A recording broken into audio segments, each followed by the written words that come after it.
If you are not familiar, there was a third-party contractor. Given that we have long since said the Fulton County Sheriff has been understaffed and underfunded, an opportunity for us to partner with the Board of Commissioners early last year and bring on a third-party contractor. Since then, given the funding deficit, our inability to, as a county, pay the actual past due expenses, the company made a decision, a decision in writing that they would pull out Friday.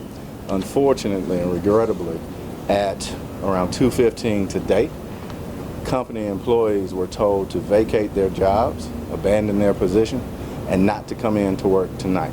So we worked with our county manager, we worked with our chief human resource officer manager for the county, and we are available and are using our vacancies to actually hire those individuals. The last thing I wanted to do is have anybody be unemployed, be in a position where ultimately they are without a job. And so we've invited those individuals back in, and as one young lady, we've met with them, one young lady just said, I'm grateful for the opportunity, couldn't afford to be unemployed, and we are focusing on hiring at a security officer specialist position, which is equivalent to what they actually left as after being told to leave. And essentially, because they're coming to work for the county, they will get a 10% pay increase as well as benefits. So I'll take any questions that you may have. Sheriff, how much did the Sheriff's Office owe to this company? So it's nearly $1 million that ultimately over 3 months that we actually, from the perspective of unfunded or being able to not fund that properly, we owed that, and obviously like any good business, they wanted their money. What I found disingenuous though was during our conversations today, during negotiations today, they actually told their people to abandon their post. And so at that point I found that disingenuous, and we found a way to move forward. Sheriff, does that mean that you do not plan on paying the excess of $1 million? And also, who does this fall on? Is it the Sheriff's Office or is it the County Commissioner? So it's enough blame to go around, but ultimately I believe people should get paid for what they have worked for. And so we will work diligently to make that happen. But ultimately, we have put ourselves in a position where we can create and maintain a safer environment by employing these individuals. And we want to create a safer employment opportunity for them, as well as those that we provide care and custody to. Can you talk how many employees did you hire back? Right now, our target is nearly 50, specifically 47 that came in tonight.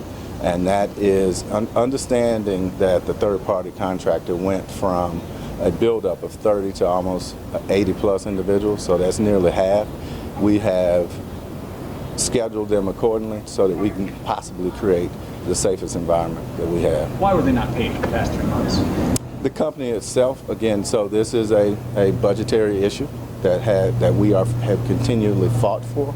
And so we were not in a position, again, we talk about the historic underfunding of the Sheriff's Office, and that played a large part. So if you're not able to pay them, no. I understand that these employees, from talking to the CEO, that they were actually paid by this company, but the company was not receiving money from Fulton County. So essentially these employees haven't been paid, but they're being paid by the company. The company is out over $1 million. Well, the company has said they paid employees, but the meeting I just left, there were several employees, 10 or 15 employees that said last week before, these people didn't get a full paycheck.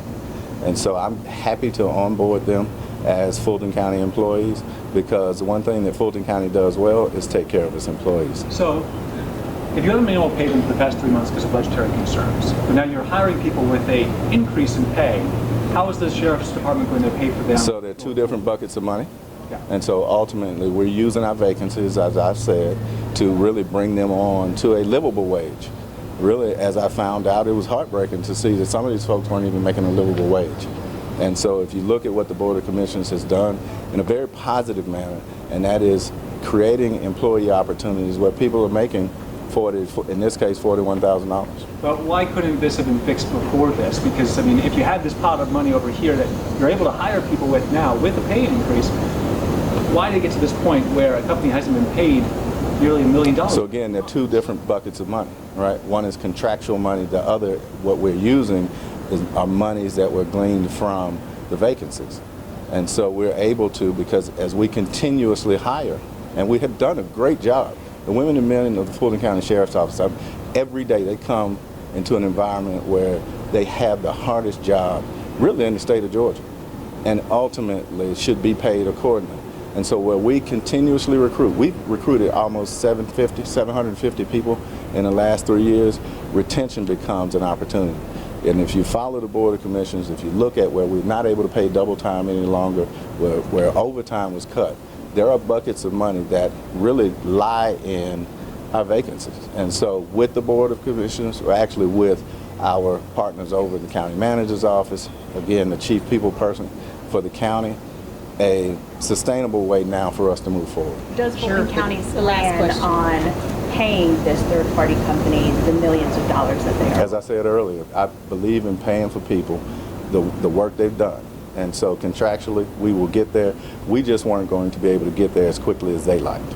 Sure, but the company has said they've been doing numerous calls, meetings with you guys, but you're telling us that you were in negotiations today when they made this call to have their employees walk off, but the company's saying that they've already... Yeah, I can't comment on, again, the disingenuousness of what was happening. I know for a fact, me and my team were on the phone at 2:15 when they then actually called the Fulton County customer service line and told them that, one, they're telling people to leave at 5 o'clock today, and simultaneously, while on the phone with one of our chief people persons, told their people to leave. And in fact, people left. And so again, the last thing I want is for anybody to be unemployed. And so we have changed this into a positive.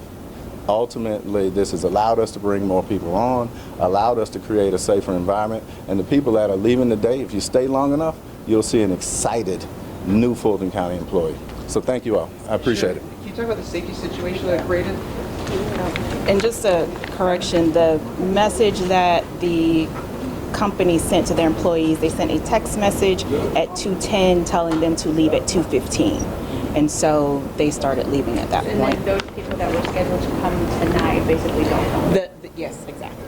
Yeah. Okay, And thank you. I'm going to follow up with a written release. For the CEO says that talks have been going on for like over 8 months.